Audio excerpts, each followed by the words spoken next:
but I'm going to try to start it off with something kind of nice. So, when you're, it's a nice little song. So like there's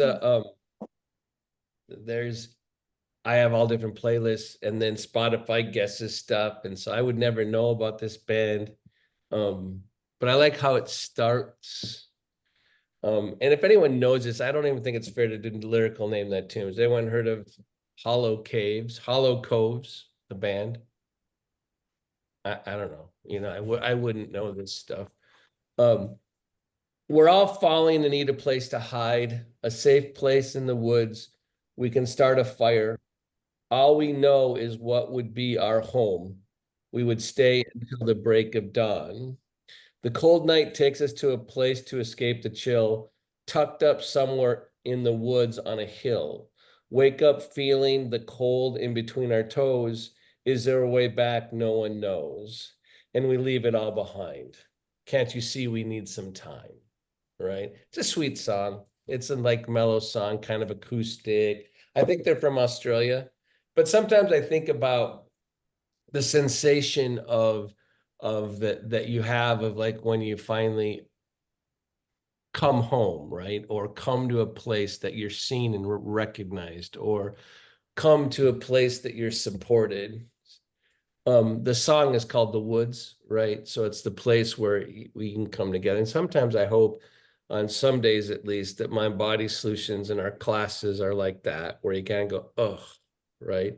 But that sensation of where you're supported and expanded, right, is a place where maybe, maybe, maybe that's the ground of self, right? So here's the weird transition, right? So, the thing about people done a fair amount of thinking about what self-realization is, right? And I think without meaning to, the way we're trained to think about that is often in terms of self-knowledge, right? Like you know yourself better, you know your likes, you know your dislikes, you know what you'll accept, things you don't. And that's all interesting for sure. Um, but maybe that's not the ground of self, right? Maybe maybe self-knowledge is really important. And it's one of those things, hopefully, some of us gain as we get older, right? You realize where your boundaries are and what you're willing to let go of and and isn't that interesting? One of the great wisdoms I think that you'd probably pass on to people younger than you is that you don't have to be uptight about so many things, right? There's a lot more you can let go of, which would be a form of expansion, right? And instead of you're letting go of things and and and like, oh, it's getting smaller. When you let go of things, perhaps maybe you can feel the warmth of the fire more. Perhaps you can feel the support of something of the universe more, right?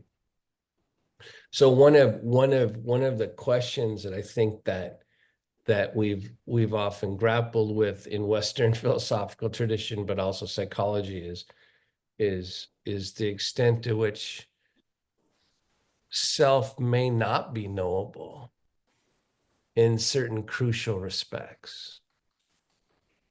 That's part of the mystery of it, that we tend to mentalize our conception or make it about psychology. And we talk about things that are important, like identity and how we fit into the culture and where our role is, and all these things that are tried to be figured out by the mind. But a lot of the philosophical, not philosophical training, but I think a lot of other traditions that are generally slightly less Western in origin are saying, well, maybe that's like one of the realms, but maybe that's not the one you should get so attached to. Like maybe there's an unknowable part of self, which in the Western canon, there have been movements that direction. I mean, if you think about it, think about some of the messaging that we've all kind of accepted, um, kind of grown up in on some level, not fully understanding, but kind of thinking that maybe there's something to that we all have an unconscious, and maybe there's drivers in the unconscious that we'll never quite know. So you got some whack-a-mole like Freud telling you it's like it's all got certain things, like it's all about this, it's about your mouth, and it's about sex, it's about death wishes, and it's got all these deeper motivations, but basically it's unknowable. There's the part, the super ego or the ego that is making sure you blah blah blah, and the id is doing all these naughty things and blah blah blah. And there's a whole bunch of you don't really know. So you don't really even know your own mind, right?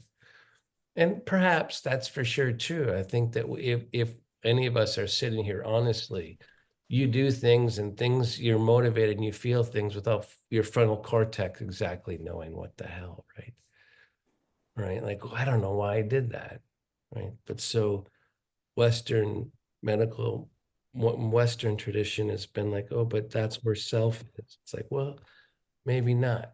So what if we, what if self is something that's fundamentally or the ground of self? Because obviously your identity and self-knowledge and all that stuff is real. But what if the ground of self is not knowable? Then what? How might your asana practice fit into that? How might you be an explorer of self, right?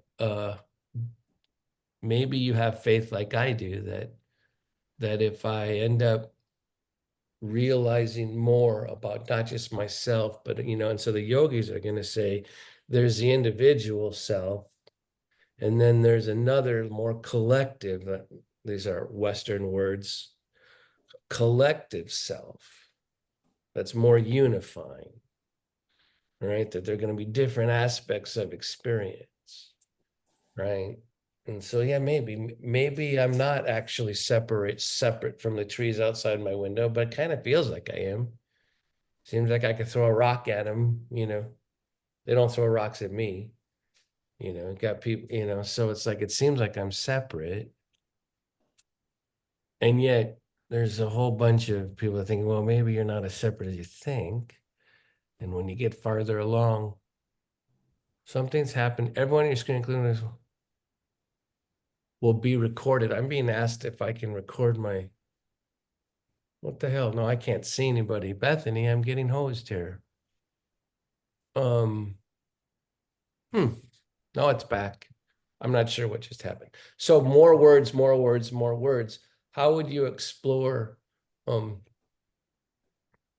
the other thing that yoga is actually trying to do is trying to get you to say, if you got to calm down your mind in order to realize self,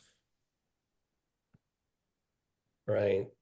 But then when your mind is less preoccupied with the individual things that you're concerned about and what hurts and what doesn't, how do you explore? What do you do? What is the ground of self?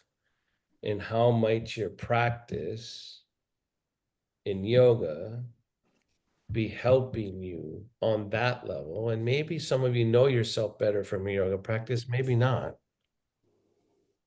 right? So start to exhale. So you start thinking about if on some level the the the goal, the underlying goal of yoga is self-realization, which I'm not really sure what that means, but let's just go with it as a sentence, right? Then in its methodology, what is it trying to have you experience? Right? So notice your exhale more.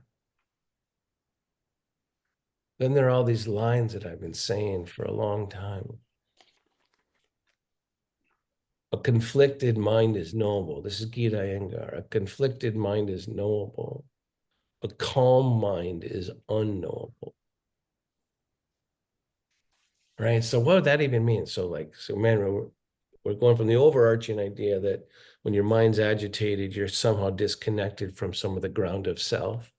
right? And then so a conflicted mind is knowable. So if you're constantly feeling your mind in terms of conflict and stuff, that's knowable.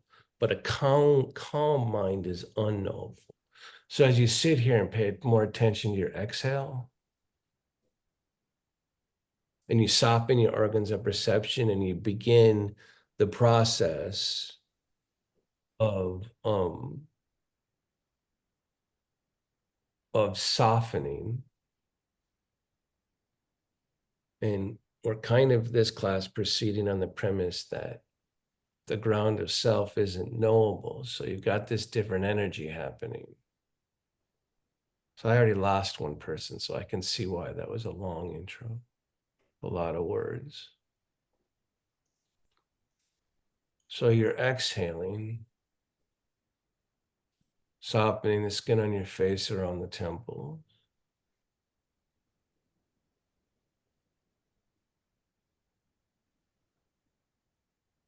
But one of the realizations of asana is when you release, you don't just have to get smaller. You don't just have to feel the weight down, right? So you're softening, especially in asana, in order to allow the dynamic presence of your body to rewrite the energy, not overcome it. So start to feel your feet on the floor and your sitting bones. So your mind's dropping. Remember there's a core rising up through your body. This is a PKS anger again, and the bottom of your brain, but the eyebrows is dropping and meeting the rise up through your spine. Broaden across your collarbones between your shoulder blades. Make the container that you are congruent with what's unknowable.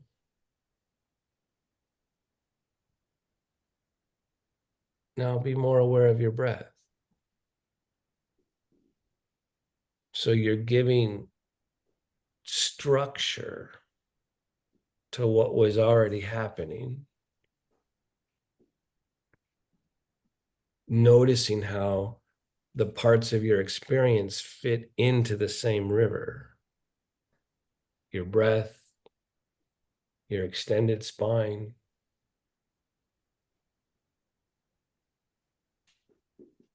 You can expand, you don't always have to get smaller. If you want to, bring your hands into prayer. If it helps you.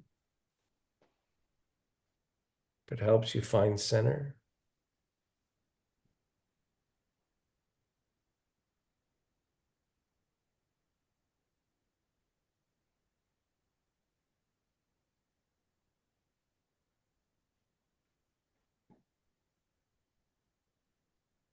We're going to get to move,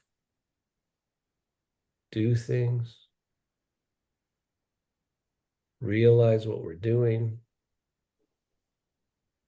because our bodies keep us alive, not our minds.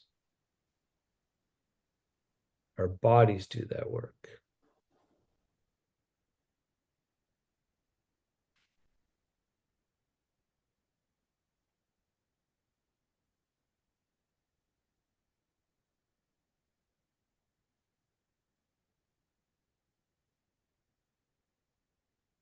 Activate your spine a little bit more. Open it to more spaces. Let the river of prana rush into the spaces. That's what prana does.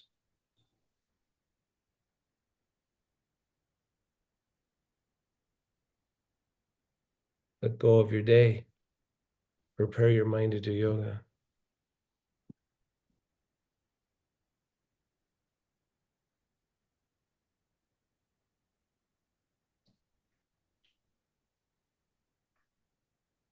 Good. And then release. Take your sternum up towards your chin.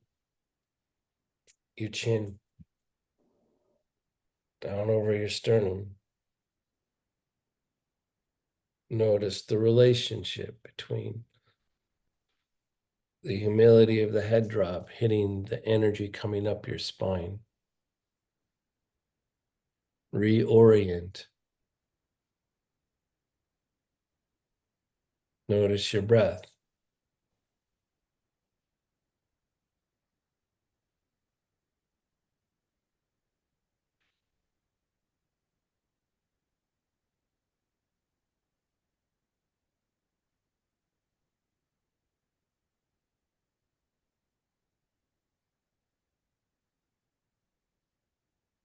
Raise your head up with closed eyes. Open your eyes. Isn't it interesting that it's so easy to let your experience or self become stagnant? So does anyone get afraid that self is unknowable?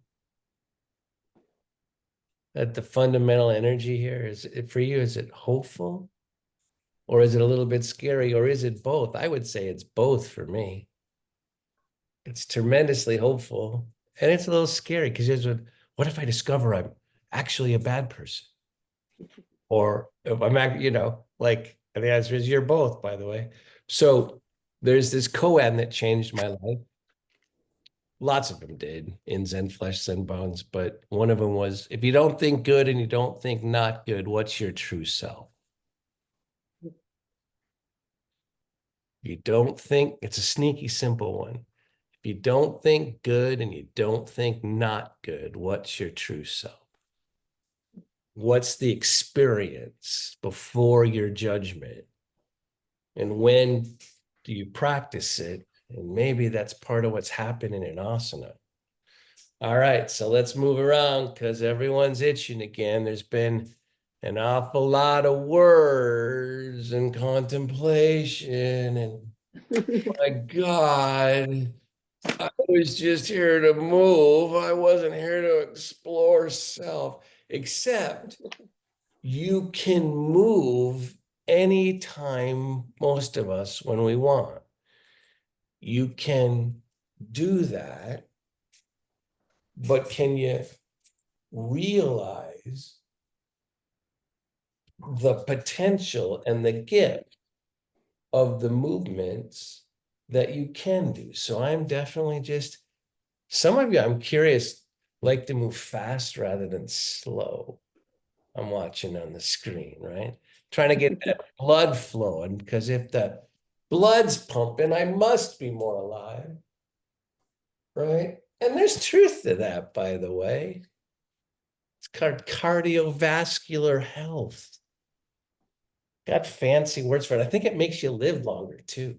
That's what they say, right? I think it probably does. I'm taking my legs wide because, I like doing that, but do the stuff that you want to do to get your body and the kinks in your body to actually start to allow the possibility of more movement. Has anyone noticed as they age, you have to watch out to not get too rigid in body and mind? Like to actually notice that there's movement in places where the mind, because it gets tired, likes to get stuck, right? By the way, in the middle of nowhere, I forgot to do this. There's yoga disability and transformation this Wednesday at 11. I hope you and all of your friends and family will join. We're talking about the relationship, which is kind of relevant today. I forgot about this. What's the relationship between a sense of wholeness and healing? And what kind of healing is possible when you live with the disability? And does it need to be healed, right? So these are good questions, right? So I'm just taking up space again. But the people that are coming, I'm going to call on people to say smart things about it because, as you all know in this class, my voice has a shelf life. I talk too much and It's better to have your stories on there. So it's an interactive thing. So let's do some particular poses, right? So a little bit of dog pose, because wouldn't you want to wake up with dog pose? So do, an extension of dog pose, lengthening your spine, right? So, but remember, when I can in an asana combine vertical and horizontal extension, I'm gonna get more sensation of aliveness that includes the parts I don't understand. So I'm gonna hit down through my sit bones, lift my chest and stretch out the top of my head. But I'm also gonna broaden across my collarbones, broaden across my sacrum while extending from the inner groin to the inner knee to the inner heel. Right? So I'm going vertically and I'm gonna do the same, I'm gonna mirror the same action on my hands. Right? So in a way, what's happening on the palm of my hands is happening throughout the entire pose, right? And because Engar has literally said all of dog pose is mirrored in the hands. It's reflected in the hands. So it's not just me saying that. Because in a way, every yoga pose is a grounding expansion in every direction, accompanied by breath, right? So if you don't know what you're doing in a pose, do that. Right? Figure out what it is to have grounded expansion in every direction while breathing. And you've got a yoga pose. And then come out of dog pose, right? So, so now we're gonna, because I like upward facing dog too, but I like all different versions of it. So this is where you come forward, right? And the thing about upward facing dog, if you're out of your chair, you'd be parallel to the ground, right? So but then you're adding in a very focused near the hub of the wheel. You're adding a very focused convexing of your spine, right? So I'm concaving. Wait, I get confused all of a sudden. You're gonna do a slight back bend, right? So you're as you're going up, but you're making sure you're lengthening the whole time as you're rising out of the earth.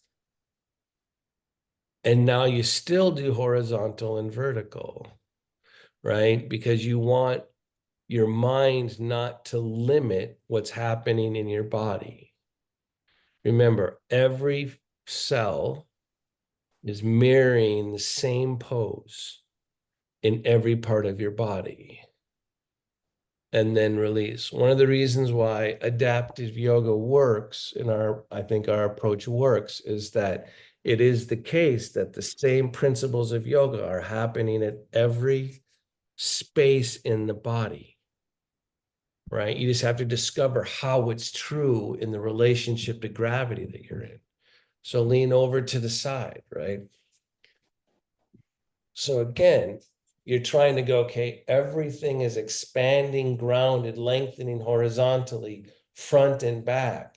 It's happening in a different relationship to gravity, right? It's happening, that is even happening when you're out of alignment. You just can't feel it as much. So now you're doing, and then you go the other way. So again, you're just shifting gravity, but trying to realize the same fundamentals, right? A grounded expansion in every direction and the movement of breath.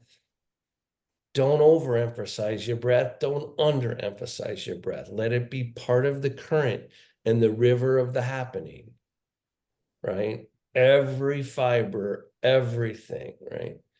Good. And then release. So one of the things that blows my mind is when and I try to teach it all sorts of ways, is when you think about these directions, well, you've been pulling taffy, like going, hey, you're grounded, you're expanding in every direction. And when I'm working my body, I tend to think about that from inside to out.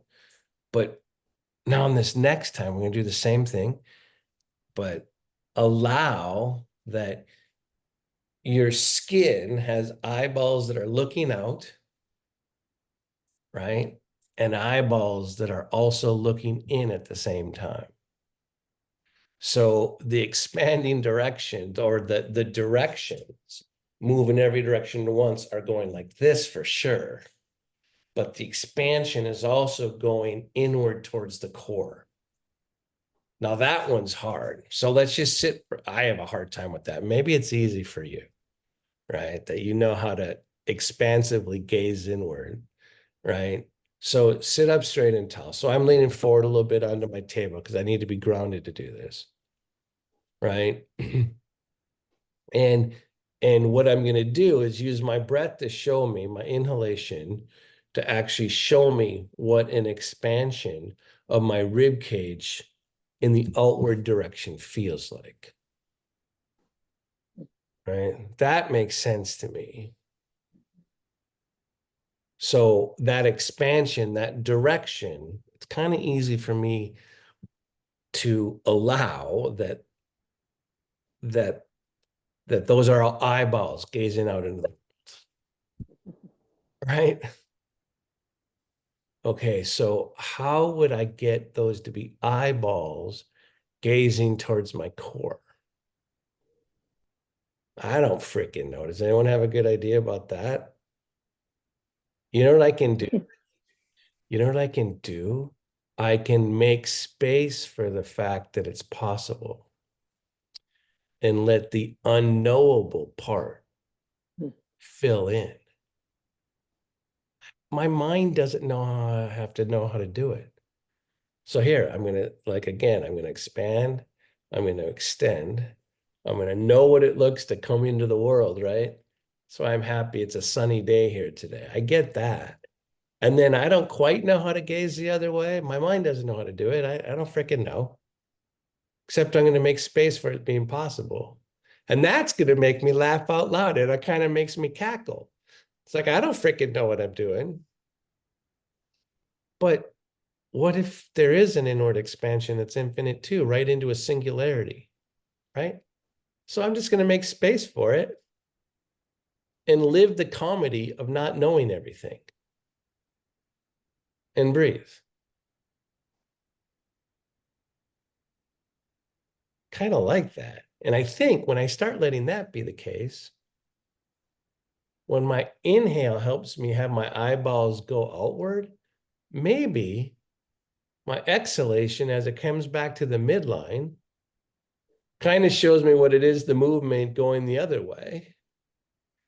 And what I really freaking like is I can have the expansion of the eyeballs going inward, the exhalation kind of show me inward, and I can keep my spine vibrant at the same time.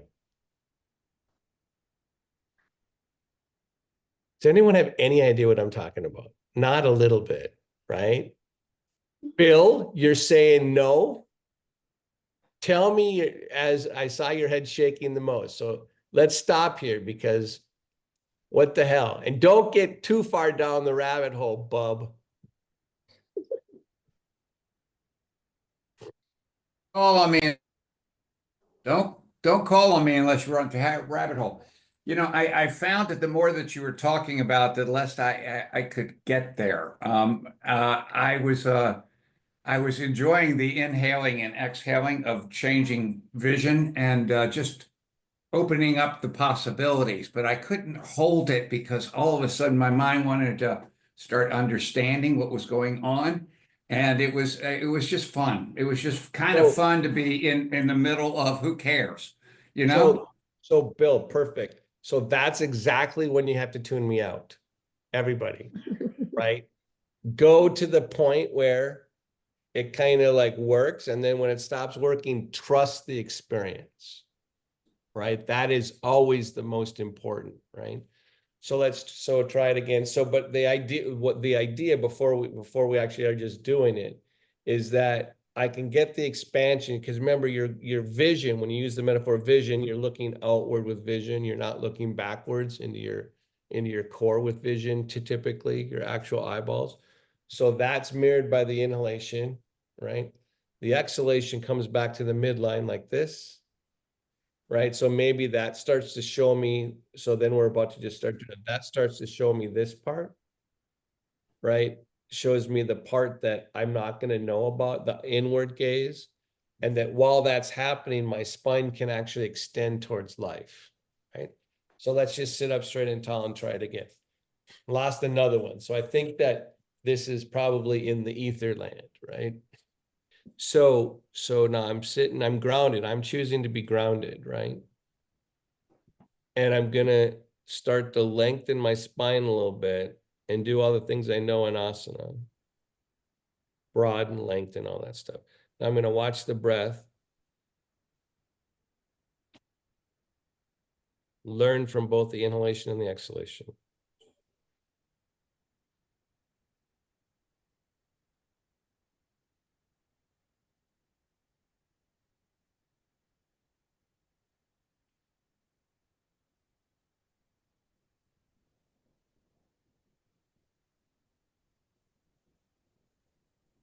Good. And now I'm going to try to do the same thing while changing gravity again. Right. So I try to learn the same thing over to the right or left. Pardon me. It's my left. I don't know if I'm mirrored or not. And then feel the same thing over to the right.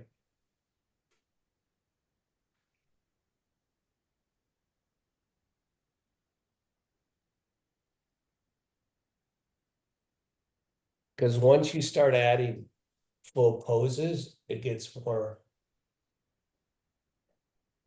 even more. Coming forward again.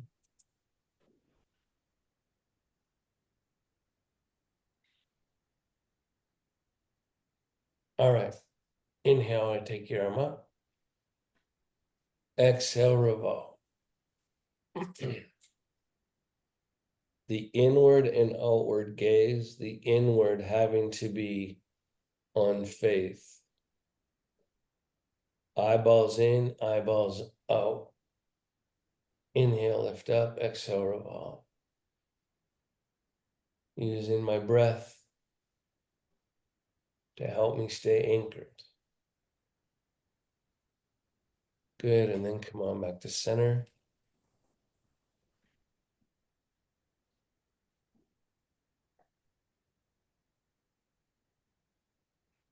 Wondering the whole time about the relationship to self. Or allowing it. Inhale, lift up, exhale, revolve.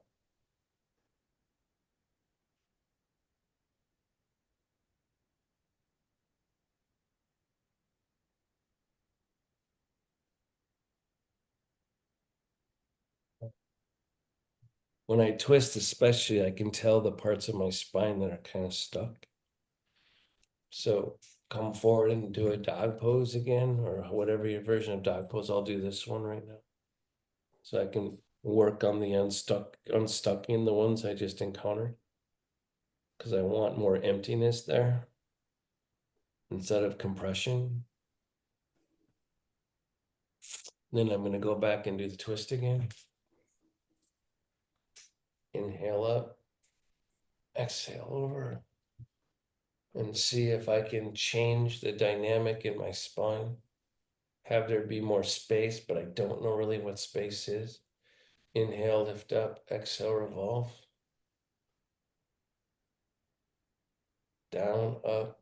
Remember, you're expanding in every direction, but you're doing so in a grounded way. The places of work are different for me on this side. So I'm letting this pose be different than the other side. Good, and then come on back to center. Being in the center. Knowing that I'm doing the same pose on this side, but it's a different pose because my physical body is aligned differently. And then across, and then open. Watch my back a little bit differently here. But I know that I'm doing the same core thing. I'm trying to groundedly expand in every direction while watching the in and out flow of breath.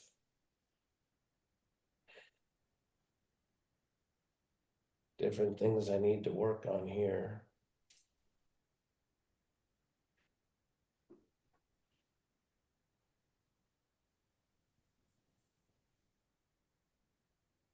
and then come on back to center. So I tend to think that I twist better to the left and I don't twist as well to the right. But if I think that I'm supposed to make my right like my left, right? Like, or, my left, I think I twist better. If I think I'm supposed to make my right more like my left, then I'm thinking good and not good. I'm trying to impose a certain conception on what the pose is supposed to be, right?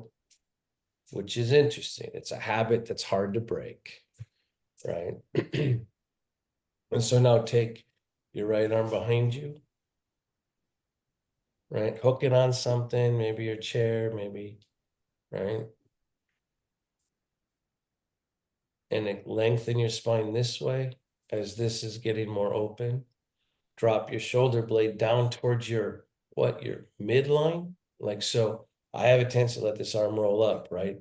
So if I drop it down, it feeds my spine differently, right? So now I'm like sitting here for a second,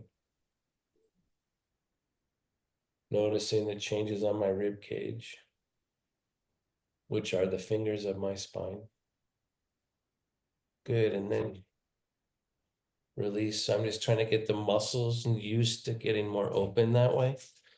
Right. And then I'm gonna do it the other, which is way easier for me to reach behind this way. Right. And so I reach out of things out of my backpack this way all the time. So it's more loose. So because it's more loose, there isn't as much for me to learn. Right. Because it's easier. Right. But again, I'm gonna figure out how to have this open. And now I realize for my body that this shoulder needs to feed the midline to get this to open with more consciousness, right? So I'm going to drop this shoulder down as I open this thing that's already ready to be super flexible. I have to resist being too flexible on the side that my mind thinks. A lot of times the mind just thinks more is better, right? It's not, it's the quality of the movement, right? So it turns out my right shoulder needs to support my spine. So the meaning of my left shoulder gets better, gets more inward, and I'm going to hit down through my sitting bones up to the top of my head. And I'm going to allow what I don't know to be part of my pose. Good, and then release. Hands straight down by your sides.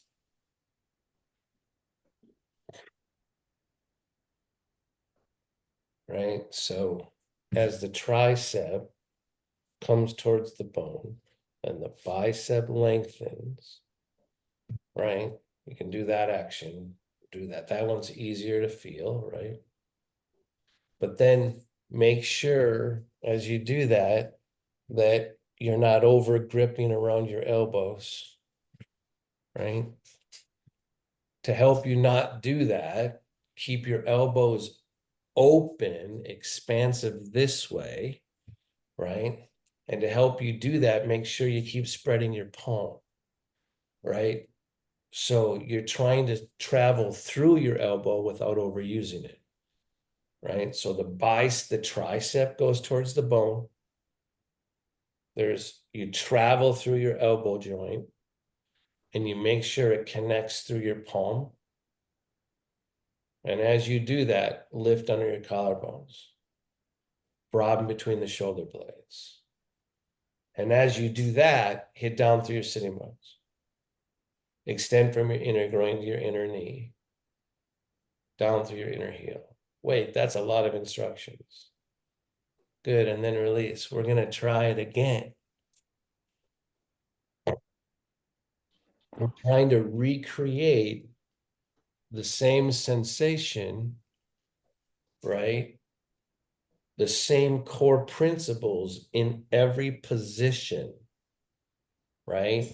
Just gravity's different. Hands at your sides again, right? So I'm just starting the pose from the upper arm, right? That's all. We could start anywhere, right? But this one I find when you bring the muscle to the bone of the upper arm, you start to learn some stuff.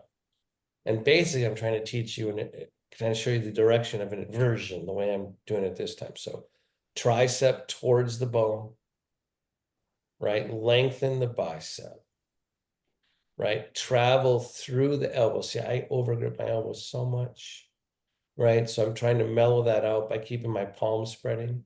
But then I realized I got to move my fingers too, but I need not to do it by overdoing my elbow. So I'm going to try it again. Upper arm, tricep in, bicep lengthening, through the elbow, palm spreading, right? Now, as I start to get that, I'm going to lift under my collarbones, hit down through my sitting bones, extend from the inner groin to the inner knee to the inner heel. So I'm teaching Tadasana backwards. I'm teaching it from the upper body to the lower body. Breathe. That's how it's more like an inversion. But what's crazy is that in order to do that, I have to go up to feel down. Lengthen your spine so you can go down through your feet.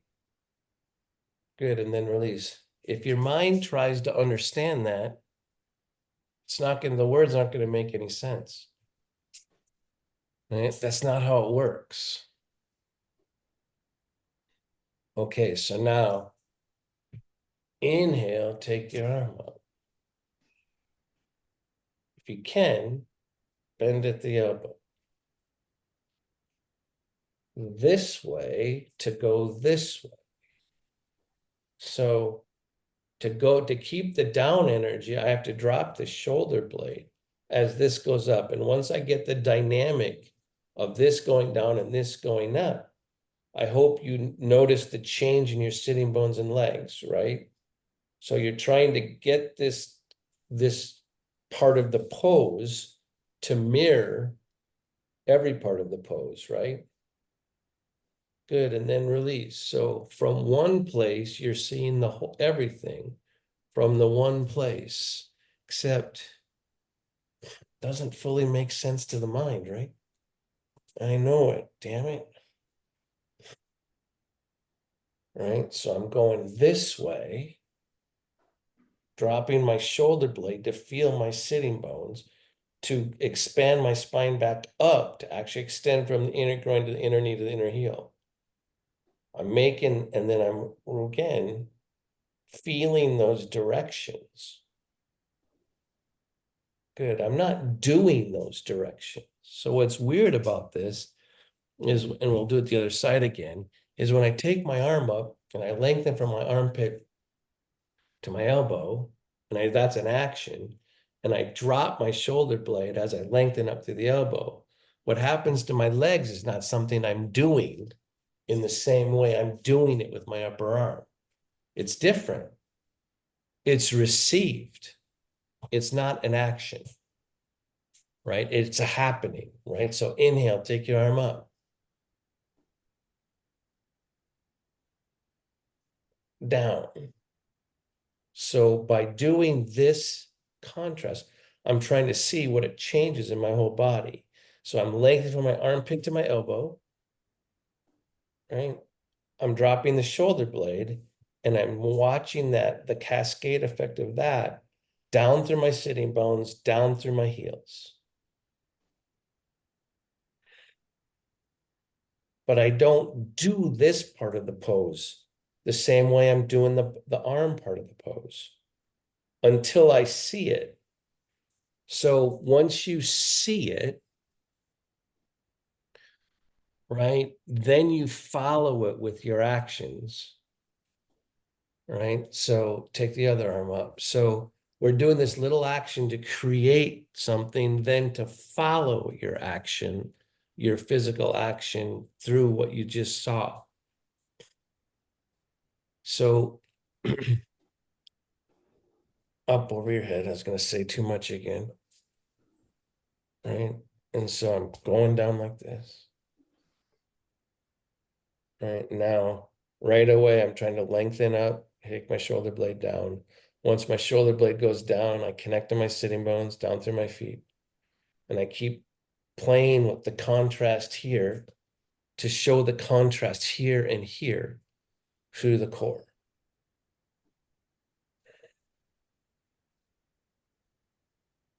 And take a couple breaths. Good. And then release. Right. So I tend to overwork. So I have to like move around a little bit. See, a lot of you are, for good reason, falling in love with rhythm and it's good for transition, but it's also very, very complex, right? When you're realizing prana, right? So, um, it's almost too much too fast for your mind to keep up with, but it's also very, nourishing. Um, all right. So, there's that line I've talked to you many, many times about, and we're practicing it right now in what is basically a version of headstand, right? That's what we're doing right now. Is that you only need two things for a yoga pose, a center, a center of gravity and a sense of direction, right? And so what we're trying to achieve here, take the right arm up again, bring it down, is that when I go this way and down with my shoulder blade, I'm trying to feel the sense of direction, right? And then hit down through my sitting bones and down to my heels, right? Following what was revealed. Except I can't really say what was revealed. I can just kind of feel it, right? And then do the other side. So we're trying to actually apply one of the core principles of Big Iyengar thinks about yoga poses, right?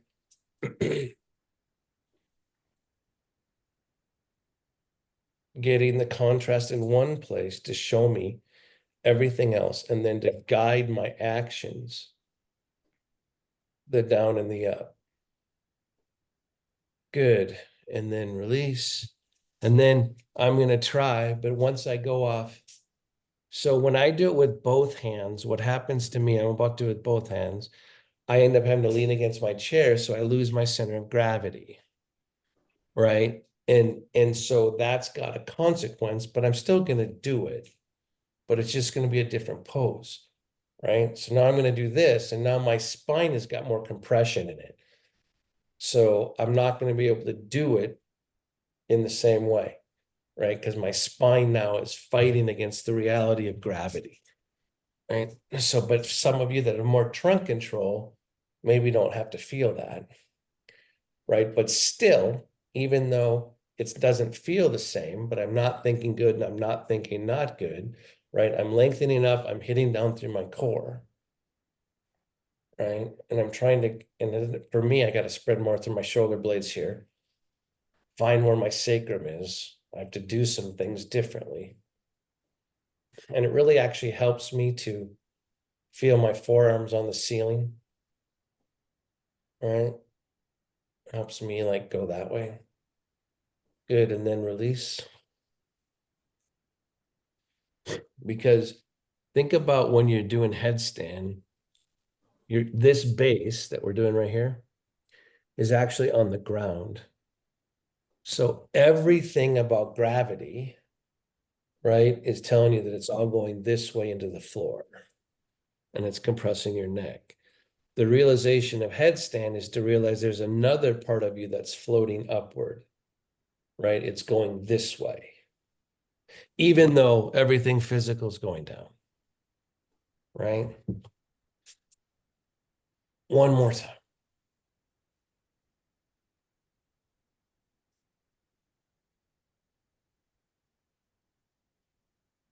I'm now trying to feel upward.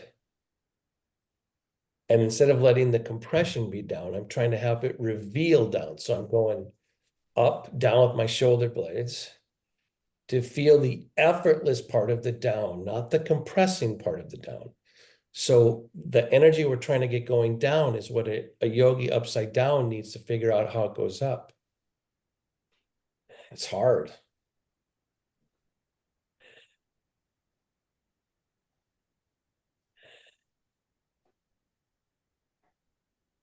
Good. And then release. I'm going to move back and forth for a little bit.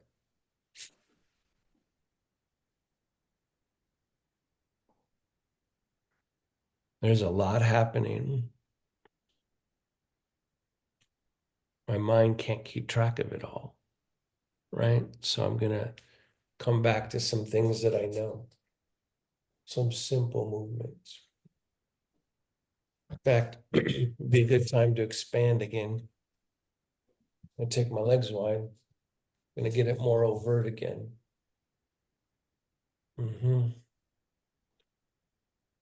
Right. Now I'm gonna go off to the side, right? And now I'm gonna use the inversion. I'm gonna expand up through my spine, knowing that it also goes down through my legs. Just like we're going up with the arm to go down to the legs, I'm gonna go up through my spine to see down. I'm working Tadasana in the opposite direction, right? So I'm going this way, down through my legs, and then opening, right? So now I've got the insight of rising and falling, this direction and apana being part of a pose that looks like it's just going up. But I'm having to earn it, right? Good, and then release. If I were not a paraplegic, I would tell myself to push down when I'm going this way. I tell myself to push down through the heel of this leg. That's what I would tell a traditional student, but I can't do that. I have to see it on the level that I have to not understand, right? That there's part of me here that I don't understand, right? So now I'm going the other direction. I'm lengthening to see the down. So I'm using the insight of of the the inversion, right? To actually engage apana and the rise. And then when I get that, I don't get to press down through my opposite heel. I have to have the receiving part that I don't understand go down through my heel, and then I'm going to open up.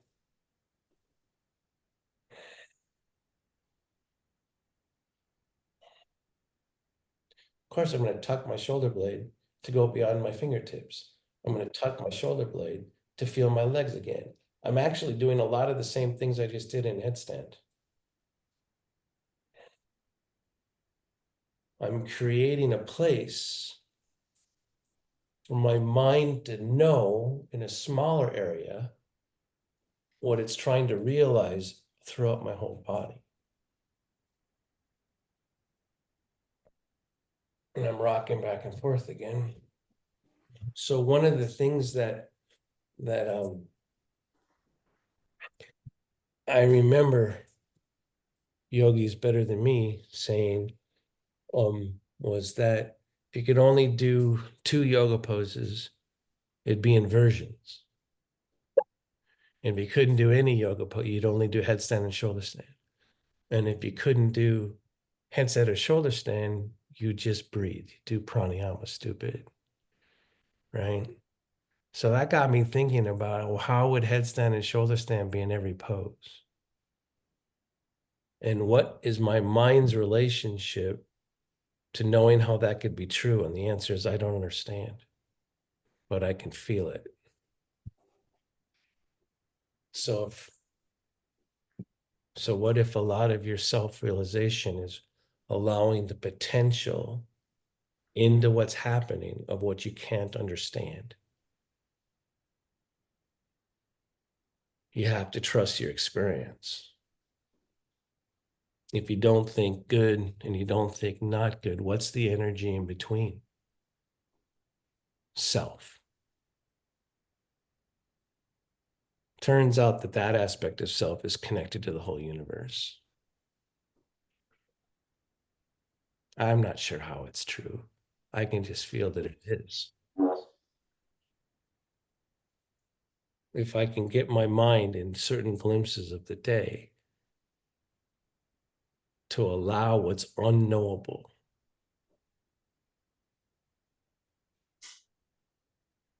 something's true. So I'm just sitting here for a second centering.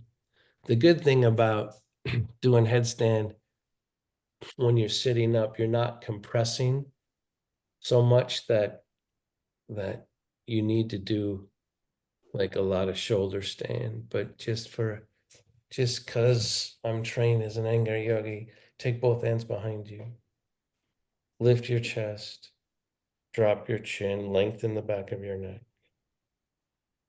Even though you didn't physically compress, you might have energetically compressed. So by lifting your sternum and lengthening your back of your neck, you're trying to get rid of any lingering energetic compression.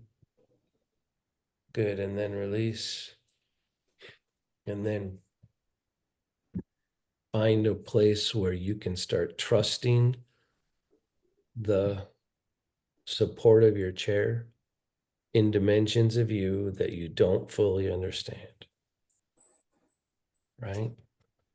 So, and I'm going to try to get to be a better receiver. So I'm going to feel side to side, top to bottom, feel some symmetry. So I can let in the support of my chair to dimensions that come from body to mind, but don't come through my mind first. Turns out I can help the process by softening my temples and my forehead, the skin of my forehead, and my jaw on the inside of my mouth. I can do some things if I let my mind quiet down to allow the nourishment to come more directly into the self from the body before without the mind's judgment.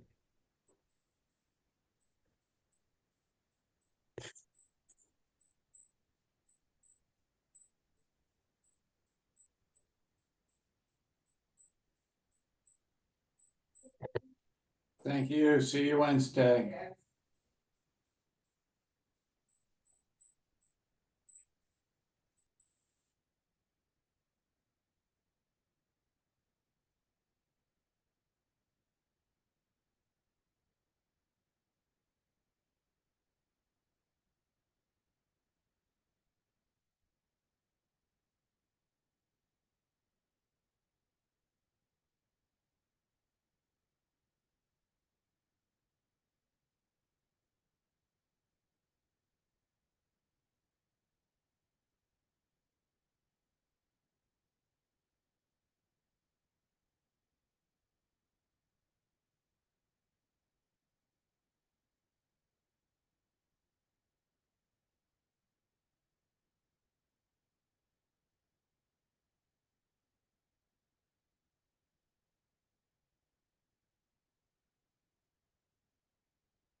Feel your breath.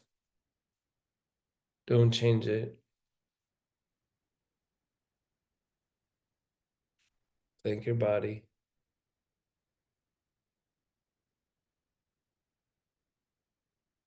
It keeps you alive.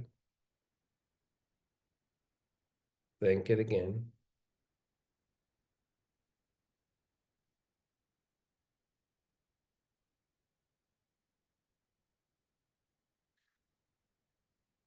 Start to bring yourself back. Slightly deeper inhalation, slightly longer exhalation.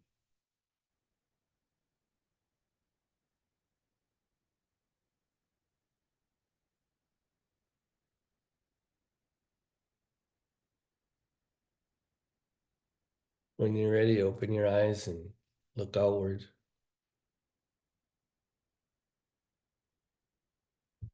You get to choose when you block it out. Close your eyes if you want. And then open.